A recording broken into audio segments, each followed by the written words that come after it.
வணக்கம். வணக்கங்க. தம்பி உங்க பேர் என்ன தெரிஞ்சுக்கலாமா? என் பேர் சுபாஷ். சொந்த ஊரு? சொந்த ஊர் வந்து தூத்துக்குடி பக்கத்துல இருக்க. நீங்க சென்னை எப்போ வந்தீங்க? நான் சென்னை வந்து ஒரு 5, 6 வருஷம் இருக்கும். சென்னையில இப்ப என்ன வேலை பண்ணிட்டு இருக்கீங்க? ஃபர்ஸ்ட்டு ஒரு வேலை செஞ்சிருந்தேன். பட் அது ரொம்ப பிடிக்காம தான் விட்டுட்டு வந்துட்டேன். இப்போ இதுக்கப்புறம் தான் தேடணும். இதுக்கு முன்னாடி என்ன வேலை பண்ணிட்டு இருந்தீங்கன்னு தெரிஞ்சுக்கலாமா? அதாவது இதுக்கு முன்னாடி ஒரு வேலை செஞ்சேன். ஆனா அது சொல்றதுக்கே கொஞ்சம் நாக்கு கூசுன்னு தான் சொல்லணும். இல்ல அப்படி என்ன ஒரு வேலை நீங்க செஞ்சீங்கன்னு எனக்கு தெரிஞ்சது. எல்லாருமே பார்க்குறாங்க, எல்லாருமே கேட்பாங்க. அந்த வேலைய நீங்க சொல்லி நீங்க என்ன அந்த வேலையில என்னென்ன பண்ணீங்க, என்னென்ன ஃபேஸ் பண்ணீங்கங்கிற விஷயம்லாம் நீங்க சொன்னீங்கன்னா நல்லா இருக்கும். அதான் நான் வந்து ஒரு கிளீனரா வேலை செஞ்சேங்க. நான் ஃபர்ஸ்ட்டு எங்க ஊர்ல வந்து 8வது வகுப்பு படிச்சுன்னு இருந்தேன். எனக்கு படிப்புல சுத்தமா ஒரு பிடிப்பே இல்ல. சரி படிப்புலாம் வேணாம். நம்ம வந்து சினிமால பெரிய ஒரு நடிகரா ஸ்டார் ஆகலாம் அப்படின்னு நெனச்சேன். சரி ஊர்ல இருந்தா அது பண்ண முடியாது.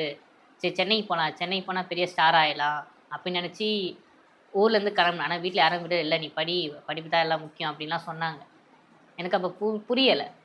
இல்ல ஊருக்கு ஊர விட்டு போனா சென்னைக்கு போனோனே பெரிய ஸ்டாரா ஆயிடலாம் அப்படின்னு நெனச்சு ஊர விட்டு வந்தேன். அம்மா, அப்பா எல்லாரையும் விட்டு வந்தேன். அ ஏற்கனவே குடும்பத்துல கொஞ்சம் கஷ்டம் வேற. சரி அந்த கஷ்டத்த வேற கொஞ்சம் சரி பண்ணணும். அது நம்ம ஸ்டார் ஆகணும். படிப்புலாம் வேண்டாம் அப்படின்னு விட்டு சென்னைக்கு வந்தேன். அதான் ட்ரெயின்ல தான் வந்தேன். ட்ரெயினுக்கு டிக்கெட்டுக்கு காசு குடு. ஏன்னா வீட்டுக்கு தெரியாம ஓடி வந்தேன்னு நான் சொல்லணும். ட்ரெயின்ல வித்தவுட்லயே வந்து அதுவும் பாத்ரூம்ல உட்காந்துட்டு வந்தேன். வந்தோடனே சென்னைக்கு வந்தேன். நெறைய சினிமா ஸ்டுடியோலாம் போனேன். போய் வாய்ப்பு கேட்க போனேன். அவன் கேட்க நடிக்க தெரியுமா? அப்படிலாம் நடிக்க தெரியுங்க.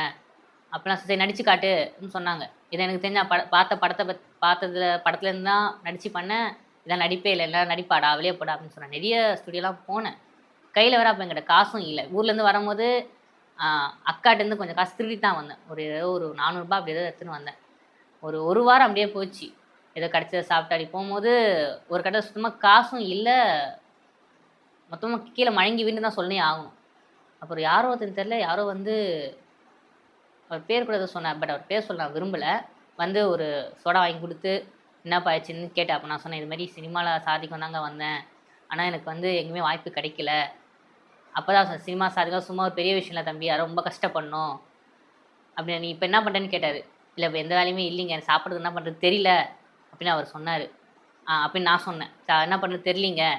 அப்படின்னு சொன்னோனே ஒரு "சரி ஒரு வேலை இருக்கு செய்றியா?" அப்படின்னாரு. சரி சினிமால தானே நமக்கு வாய்ப்பு கிடைக்கல. சரி இப்போ சாப்பாடுக்கு என்ன பண்றதுன்னு தெரியலையே. சரி சொல்ற வேலையாச்சும் செய்வோம். அப்படின்னு ஒரு இடத்துக்கு கூட்டின்னு போனாரு.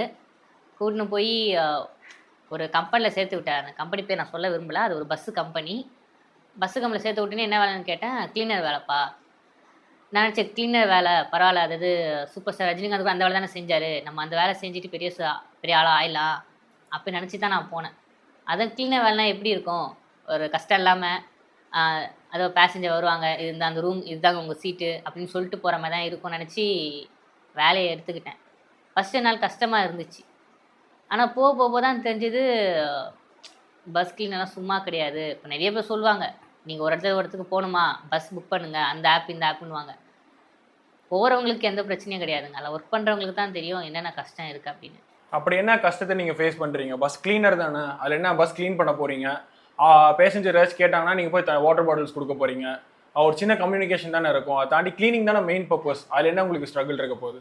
இல்ல அதாங்க இப்போ வந்து நான் ஒர்க் பண்ற பஸ் கம்பெனி பார்த்தீங்கன்னா, ஸ்லீப்பர் பஸ். அத படுத்துக்கிட்டே ஊருக்கு போலாம் அது மாரி. என்னன்னா சில ஆப்ல தான் புக் பண்ணுவாங்க. புக் பண்ணிட்டு வந்துருவாங்க. நான் சொல்லி இந்த இடம்ங்க, இந்த சீட்ட நீங்க எடுத்துக்கோங்க அப்படின்னு. வரவங்க சில பேர் கப்புல்ஸா வருவாங்க. ஏதாச்சும் ஓகே மேரேஜ் ஆனவங்க. நம்ம அதெல்லாம் கேட்க முடியாதுல்ல. ஒரு 12 மணி, 1 மணி போனாங்கன்னா நடுவுல நிறுத்த சொல்லுவாங்க. என்ன கூப்பிட்டு நிறுத்து வண்டி நிறுத்துப்பா அப்படின்னுவாங்க. நான் சொல்லுவேன் இந்த இடத்துல நிறுத்த முடியாதுங்க. இந்த வண்டி நிறுத்த முடியாதுங்க அப்படின்னு சொல்வேன். இல்ல நிறுத்துங்க நான் இறங்கணும் அப்படின்னுவாங்க. என்னங்க எங்கேயோ நீங்க இறங்கணும்னு சொல்லி புக் பண்ணிட்டு இங்க இறங்கணுன்றீங்களா? அப்படி நிறுத்த முடியாதுன்னு சொல்ல அடிப்பாங்க அதுக்கே. ஏன்னா சின்ன பையன் என்ன நான் சொன்னா நீ கேட்க மாட்டியா? என்ன அடிச்சு அடிப்பாங்க. அப்புறம் பஸ் கண்டக்டர் என்ன கொஞ்சம் டிரைவர்ட்ட என்ன கொஞ்சம் நிறுத்துங்கண்ணா பஸ்ஸ அப்படின்னு சொல்லி அவங்கள இறக்கி விட்டு அப்புறம் பஸ் எடுப்போம். அப்புறம் கிளீன் பண்ணதுக்காக போவேன். போனா தான் தெரியும் நெறைய இவ்ளோ காண்டம்ஸா இருக்கும்.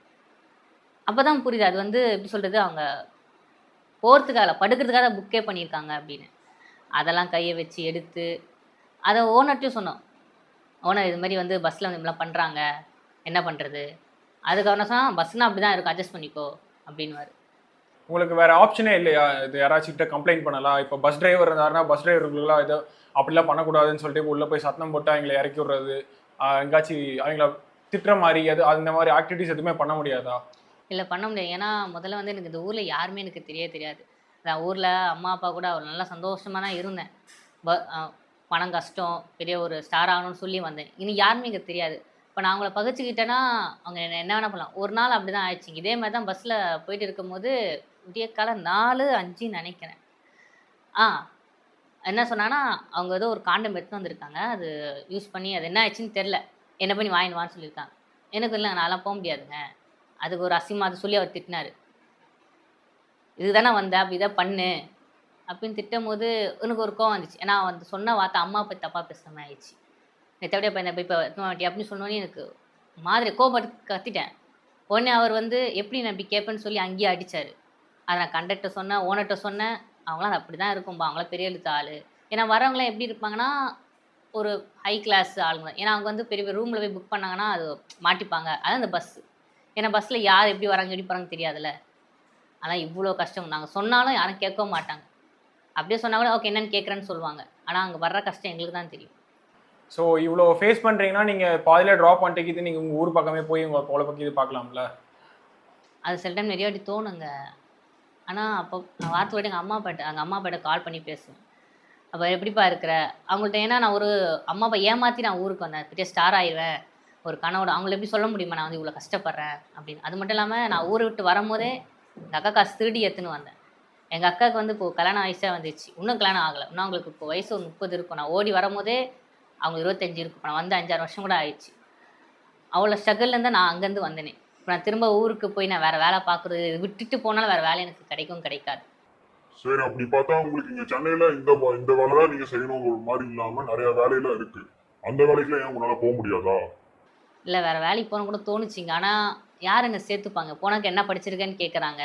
இல்ல இதாங்க இப்போ 8 தாங்க படிச்சிருக்கேன் அப்படின்னு சொன்னா சேர்த்துக்க மாட்டாங்க. அதுவும் என்னோட தோற்றமும் அப்படி ஒரு யாருக்கு வேலை போய் கேட்டாலே சொல்லுவேன். என்ன பொறிக்கு மாரி இருக்கணும். எப்படி நான் சேர்த்துக்கிறது? ஒரு 2 நாள் ஷோரூம்ல போய் ஏதோ ஒரு வேலை கேட்டேங்க. அதுக்கு இல்ல பார்க்க பொறிக்கு மாரி இருக்க. ஒரு நாள் சேர்த்தா கஸ்டமர் வருவாங்களா? அப்படி இப்படின்னு ரொம்ப ஒரு அதுவும் இங்கிலீஷ் பேச தெரியுமா? எழுத படிக்க தெரியுமா? இதெல்லாம் எதுவுமே எனக்கு தெரியாது. அதான் எங்க ஊர்ல சொன்னாங்க, "நீ படிடா" அப்படின்னாங்க. நான் அதெல்லாம் விட்டுட்டு இந்த சினிமால சாதிக்கணும்னு சொல்லி வந்து இன்னைக்கு இவ்வளோ கஷ்டப்பட்டுட்டு இருக்கேங்க. இப்ப நீங்க சம்பாரிச்சு உங்க வீட்டுக்கு குடுக்க வேண்டிய கட்டாயத்துல இருக்கீங்களா?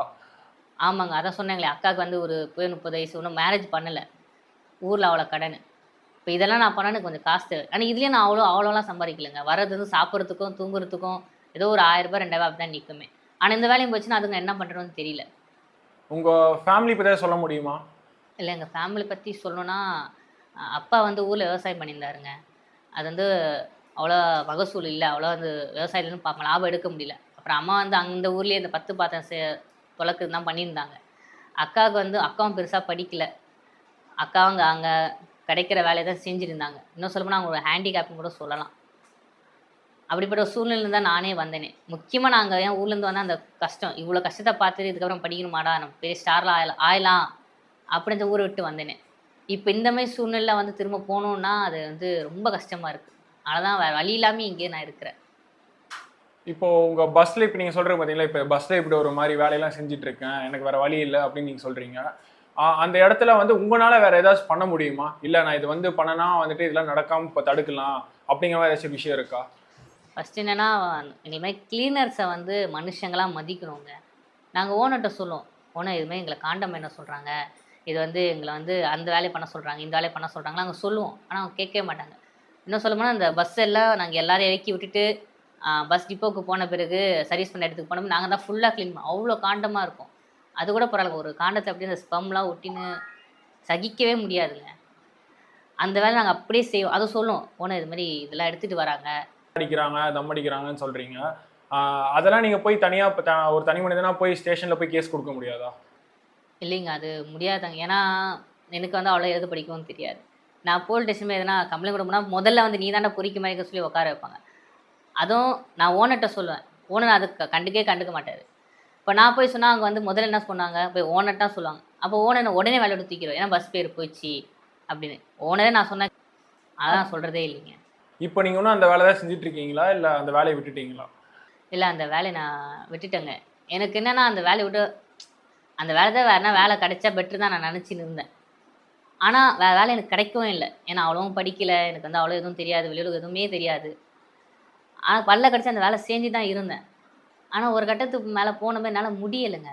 சரி, இப்போ நீங்க எந்த தைரியத்துல வந்து எங்க எங்க மீடியா சேனல்ல வந்து நீங்க இப்படி ஒரு இன்டர்வியூ கொடுக்குறீங்கன்னு நான் தெரிஞ்சுக்கலாமா?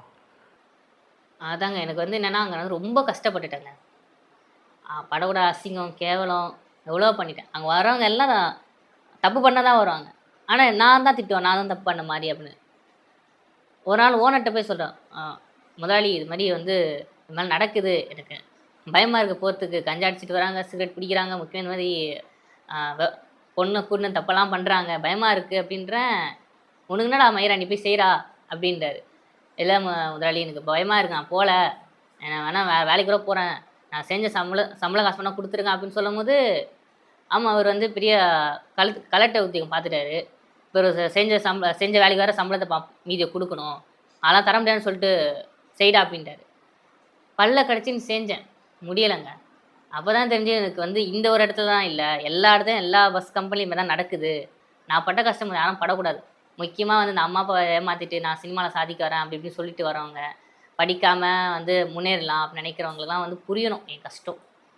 அதை தாங்க இப்போ சொல்கிறேன். இப்போ கூட இந்த பேட்டி முடிச்சுட்டு போனால் எங்கிட்ட சாப்பிட ₹1 இல்லை, வேலை எதுவுமே இல்லைங்க, என்ன பண்ண கூட தெரியல. ஆனால் ஏன் சொல்கிறேன்னா மற்றவங்க இந்த மாதிரி கஷ்டப்படக்கூடாது. சரி, ஓகே. இப்போ நீங்கள் இவ்வளோ விஷயம் சொன்னீங்க. நானும் இந்த மாதிரி பஸ் ட்ராவலில் நிறைய பஸ்ஸில் ட்ராவல் பண்ணியிருக்கேன். பெங்களூர் போயிருக்கேன், சென்னை போயிருக்கேன், சென்னை வந்திருக்கேன், எங்கள் ஊருக்குலாம் போயிருக்கேன். ஆனால் நீங்கள் சொல்கிற மாதிரி எந்த சம்பவம் நான் நடந்த மாதிரி நான் பார்த்ததே இல்லை. எனக்கு இன்னமும் நீங்கள் வந்துட்டு சும்மா ஒரு கியூரியாசிட்டி கிரியேட் பண்ணணும், எல்லாரும் உங்கள் பக்கம் உங்களை பார்க்கணும் அப்படிங்கிற திருப்பறக்காக நீங்கள் ஒரு பொய் சொல்லலாமோ அப்படிங்கிற மாதிரி எனக்கு தோணுது. என்னங்க உங்களுக்கு தெரியுமாங்க, நீங்கள் பஸ்ஸில் வரீங்க, நான் முடிச்சுனா வருவீங்க, நீங்கள் பாட்டு 1 மணி நேரம் முடிச்சு நிற்பீங்க, அப்புறம் தூங்கிடுவீங்க. எங்களுக்கு தாங்க தெரியும், 1/2 மணி நேரத்துக்கு கூட நாங்கள் தான் போய் நிற்கணும், ஏன்னா அந்த குப்பை இருக்கா எடுக்கணுமா அப்படின்னு. சும்மா சொல்லாதீங்க நீங்கள், அவனை நின்று பாருங்க, அப்போ தெரியும். இது மட்டும் இல்லாமல் காலேருந்து பஸ் எடுக்கிறான்னா அப்பத்துலேருந்து பஸ் நிற்கிற வரைக்கும் நின்றுனே இருக்கணும், ஒவ்வொரு ஸ்லீப்பர்ஸாக போய் பார்க்கணும். சரி, அந்த அசிங்கம் உங்கள் கோவம் எனக்கு புரியுது. உங்ககிட்ட நான் எதுவும் பேச விரும்பல. உங்களுக்கு ஒரு நல்ல வேலை வாங்கி கொடுத்துட்டு அதுக்கப்புறம் நம்ம பார்த்துக்கலாம். இதோட இந்த ஷோ நம்ம முடிச்சுக்கலாம்.